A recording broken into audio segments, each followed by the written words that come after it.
Today we shall reflect on the life of St Bernardine of Siena. Born of distinguished parents on the 8th of September 1380 at Massa Marittima near Siena, Italy, St Bernardine of Siena was orphaned early in life and brought up by a maternal aunt in stern self-discipline in an atmosphere that fostered an ardent love for God in the poor. At the age of 17, that is midway through his study of canon and civil law, this apostle of Italy joined the severely ascetical Confraternity of Our Lady, which was attached to the famed hospital of Siena for the relief of the sick and the poor. When the plague broke out in the city during the Jubilee year 1400, he, with 12 young friends, voluntarily ran the overcrowded and understaffed hospital for 4 months, bringing hope and succor on much by his singular cheerfulness and sympathy as by his charitable ministrations. 2 years later, he distributed his inheritance among the poor and joined the Franciscan order. After 12 quiet years at the secluded monastery founded by him at Capiriola near Siena, in preparation for the work of significance God had in store for him, in the year 1417, he actually began the incomparable missionary apostolate. His voice, which due to a throat ailment had been feeble and hoarse, suddenly, as if by a miracle, became sonorous and clear. Barely aged 37, he preached so brilliantly that he was soon in demand everywhere. He thus traveled widely across Italy for the next 27 years until his death, renewing religious fervor among all classes of the people.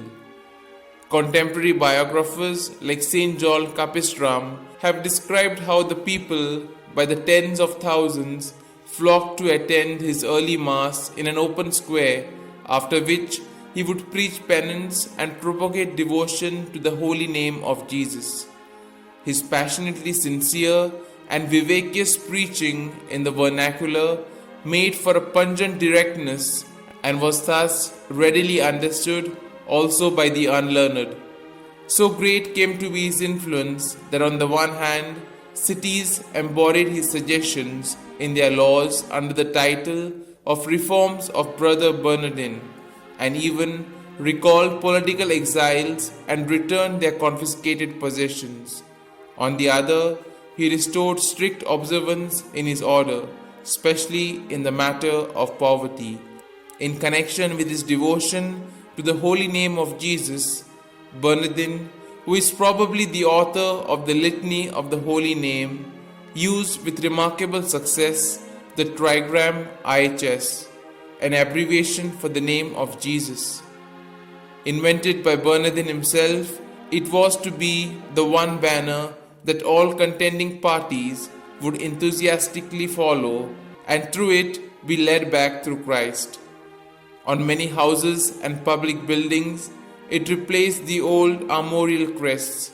When he was maliciously accused of introducing a new and quasi-idolatrous devotion, the explanations and clarifications he and John Capistram gave before the Pope resulted in the triumphant vindication of his orthodoxy, with the Holy Father ordering him to preach in Rome for 80 consecutive days. Bernardine was known to have declined the bishopric at least thrice, but from 1438 to 1443 he was the Vicar General of the Observance, and they grew during his lifetime from 130 friars to 4,000. He died on the 20th of May 1444. The numerous miracles that followed his death led to an early canonization on the 24th of May 1450 during the reign of Pope Nicholas V. The mortal remains of St Bernardine of Siena, initially buried in the church of St Francis de Assisi, were transferred on the 17th of May 1471 to a magnificent shrine within a nearby basilica erected in his honor.